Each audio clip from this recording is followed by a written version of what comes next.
8 ஊரு எச்சில் ஊரு லிஸ்ட் இருக்கு கையில. கம கம கம கம கம கம சமய நல்ல கமகம வாசனையோடையும் டேஸ்ட்டாகவும் நம்ம ஒரு காளான் பிரியாணி இப்போ எப்படி செய்கிறதுன்னு உங்களுக்கு சொல்லித்தரேன் பாருங்கள். நான் வந்து இப்போ எங்கள் வீட்டுக்கு தேவையாக 1 டம்ளர் தான் பிரியாணி அரிசி, அதில் உங்களுக்கு நான் சொல்லித்தரேன். 1/4 கிலோ அரிசி, அதுக்கு நான் வந்து ஒரு 200 கிராம் காளான் பாக்கெட்டு வாங்கியிருக்கிறேன். அதை நல்லா தோல் உரித்து க்ளீன் பண்ணி வச்சுட்டு, அதுக்கு வந்து நல்லா கொஞ்சம் சின்ன சைஸ் வெங்காயத்தில் பெரிய வெங்காயம் 2 வெங்காயத்தை வெட்டியிருக்கிறேன்.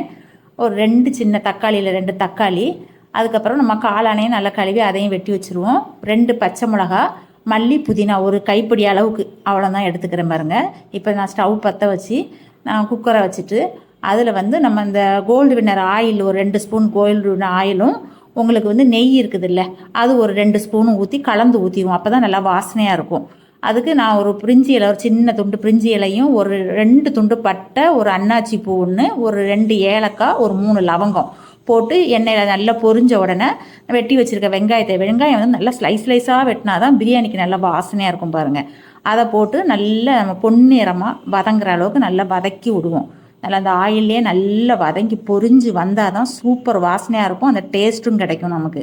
அது நல்லா வதங்க தண்ணி கொஞ்சம் பொறுமையாக காத்திருப்போம். ஒரு 5 நிமிஷம் விட்டு நல்லா வதங்க விடுவோம்.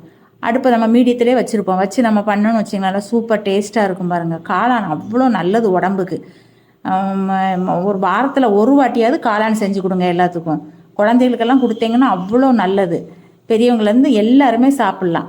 நான்வெஜ் செய்கிறத விட காளான் அடிக்கடி செஞ்சு கொடுங்க. இது நல்லா வதங்கி இப்போ பாருங்கள், நல்லா வந்து எண்ணெயில் சுருண்டு அந்த கலர் சேஞ்ச் ஆகி வரும்போதே நமக்கு ஒரு வாசனை வருங்க. அந்த ஸ்பைசஸோடு கலந்து வரும்போது வாசனை வரும். இப்போ நான் வந்து ஒரு 10 பல் பூண்டும், ஒரு 2 சின்ன துண்டு ஒரு இஞ்சும் நல்லா சதைச்சி அதில் போட்டிருக்கேன் பாருங்கள். அதையும் போட்டு நம்ம அதில் வதக்குவோம்.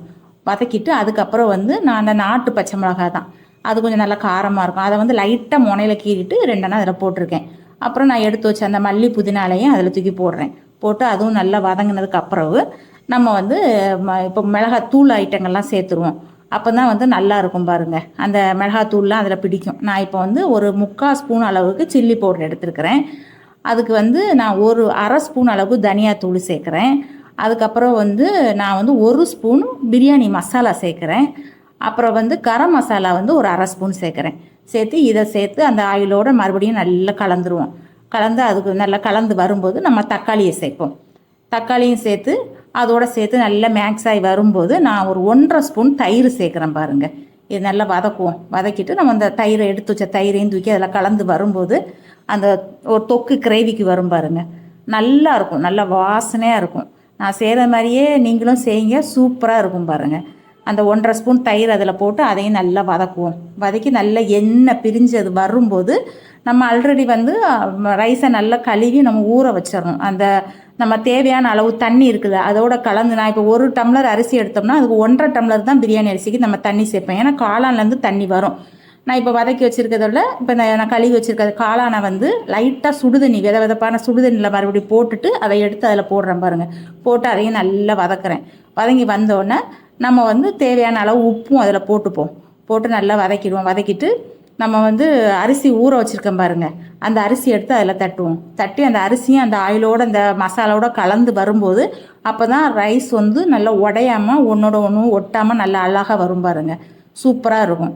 அந்த தண்ணியெல்லாம் அது உறிஞ்சதுக்கப்புறம் நம்ம அளந்து வச்சுருக்க இப்போ 1 டம்ளருக்கு 1.5 டம்ளர் அரிசி தண்ணி போட்டு நம்ம அதில் ஊற்றி குக்கரை தேவையான அளவு நம்ம உப்பு இதெல்லாம் பார்த்துட்டு லைட்டாக ஒரு சொட்டளவுக்கு நம்ம லெமனை அதில் புழிஞ்சு ஊற்றிட்டு நல்லா வந்து உப்பெல்லாம் பார்த்துட்டு மூடி வச்சுருவோம். மூடி விட்டு ஒரே ஒரு விசிலில் நம்ம இறக்கிட்டோன்னு வச்சிங்களேன், சூப்பராகவும் நல்ல டேஸ்ட்டாகவும் உங்களுக்கு அழகாக ஒரு காளான் பிரியாணி கிடைக்கும். உங்களுக்கு எந்த அளவுக்கு தேவையோ அந்த அளவுக்கு நான் இப்போ 1 டம்ளர் அளவுக்கு தான் உங்களுக்கு நான் சொல்லியிருக்கிறேன். நீங்கள் அதுக்கு எந்த அளவுக்கு தேவையோ அதுக்கு தக்கன நீங்கள் அந்த பொருள் எல்லாம் கொஞ்சம் ஜாஸ்தி பண்ணிடுங்க. சூப்பராக இருக்கும். இதே மாதிரி நீங்களும் செஞ்சு ட்ரை பண்ணுங்கள். அவ்வளோ நல்லது. இந்த கேன்சர் பேஷண்ட்டுக்கெல்லாம் வந்து இந்த காளான் செஞ்சு கொடுத்தீங்கன்னு வச்சிங்களேன், கேன்சர் செல்லெல்லாம் இதை அழிக்கும். உடம்புக்கு அவ்வளோ நல்லது இது. நீங்களும் பார்த்து இதே மாதிரி செய்யுங்க.